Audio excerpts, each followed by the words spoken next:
welcome back to my film and TV channel. You're all staying safe and well. We've got a big budget spectacular today. Yes, it was aimed to have been done a few years ago on the back of its prequel, if you like, or the film before. This is not exactly a prequel, but of course they put it off and spent a few quid on this one now. But of course we're going to have a look at Furiosa, a Mad Max saga, also simply known as Furiosa, which is about right. Just under 2.5 hours, 2 hours 28 minutes. That includes the credits, of course. 15 certificate, an Australian post-apocalyptic action-adventure film. I think we know that, don't we? Directed, co-written, co-produced by George Miller. It's the 5th instalment, in the Mad Max franchise. I can certainly remember 2 or 3 of them, perhaps the others slipped my mind. Serving as a prequel and spin-off to Mad Max Fury Road back in 2015, almost 10 years ago. Focusing on the character Furiosa, originally portrayed by Charlize Theron, very well, Anya Taylor-Joy and Ayla Brown star as younger versions of Furiosa.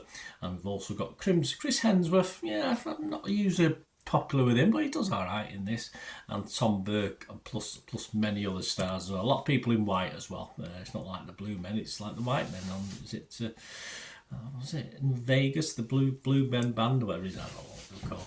Anyway, the plot: as the world fell, Furiosa is snatched from the green place of many mothers and falls into the hands of a great biker horde led by the warlord Dementus. Sweeping through the wasteland, they come across a citadel presided over by the immortal John, or Morton John. Lacey Hume plays that role. While the two tyrants war for dominance, Furiosa must survive many trials. She puts together the means to find a way home. Yes, and having to sort of jump through hoops, let's say, literally to get back home. But will she? That's the thing. But it's Furiosa is the main ingredient to this, but there's lots of little horrible people cameos as well. This was released in Australia first on the 23rd of May 2024, and in the US the following day. And check your regions, it probably should be hanging around now.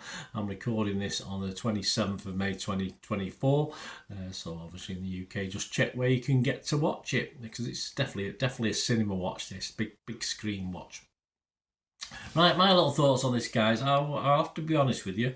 I'm not the biggest Mad Max fan in the past. They're okay, but I don't rave over them as such. I thought they were okay, as in the fact I'm not a big car motorbike chase person anyway, so a lot of that sort of goes over my head because I get a little bit bored with it. So on that basis, I'm still relatively happy with this, don't worry.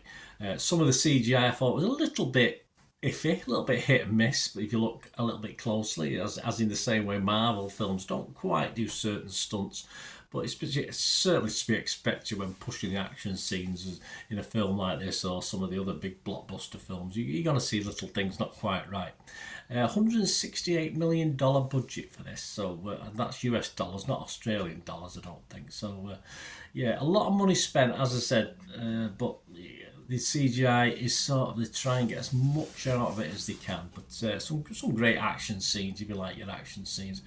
I think what they put together here is very, very good, and all I say, I can certainly remember 2 or 3 of the Mad Maxes which I thought were okay, and of course you can see what they're trying to do with this, and it's very good. It's very good. It does have an older feel to it. It doesn't have a 2024 feel to it. This has a bit of an older style feel, and that's in a good way. It's not in a bad way.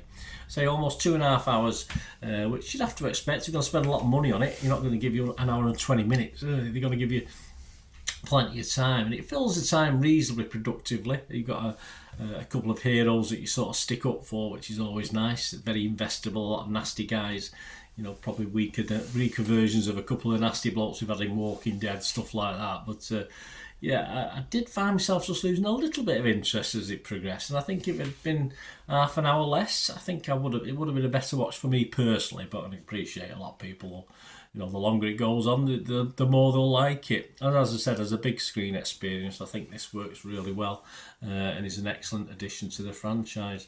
Right, my scores, and I'll tell you what other people are thinking. I'll be fresh on this, of course, so I'm going to be positive on it as far as Metacritic, and I'm going to give it a healthy, for me, a good score of 7 out of 10, which would be a bit down on some of the others, but as I said, it's not normally my cup of tea, but I think they've done a pretty good job here.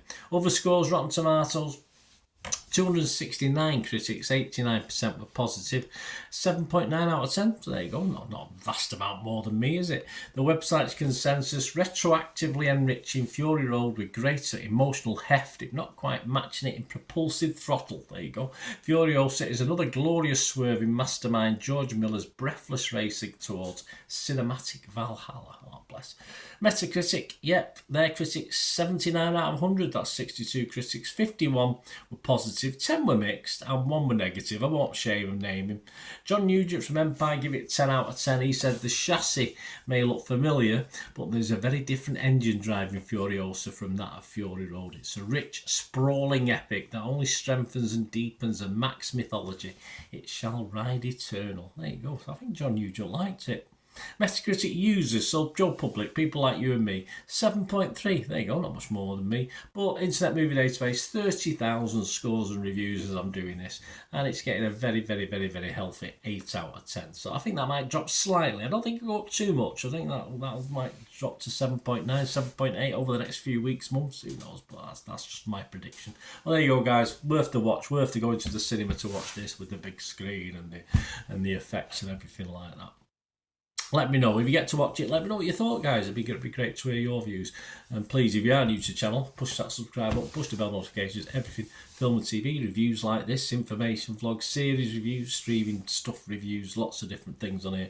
Check through the channel, and of course you'll see stuff on my football team, Manchester City, as well. So if you have any interest, or even if you're not, just see if anyone else you know might be interested in football. You can just give them a kick in my direction, or interested in Manchester City specifically. Give them a kick in my direction. I'd be very, very grateful. And of course, as an individual or organisation, if you're watching this and you're interested in any way sponsoring or supporting this channel, I'm always open to have a chat, and you can contact me, message me on YouTube, or get in touch with me through one of my the social media things. I'm on X and TikTok at Bernard_Deneen, on Facebook just as Bernard Deneen, and on the screen there, and you can just email me as well. So any thoughts, anything you can do for me and I can do for you, give us a shout. Let's have a chat. There you go, guys. Thanks for watching. Until we meet again, that's one thing, don't I? Please stay safe, everyone. Bye for now.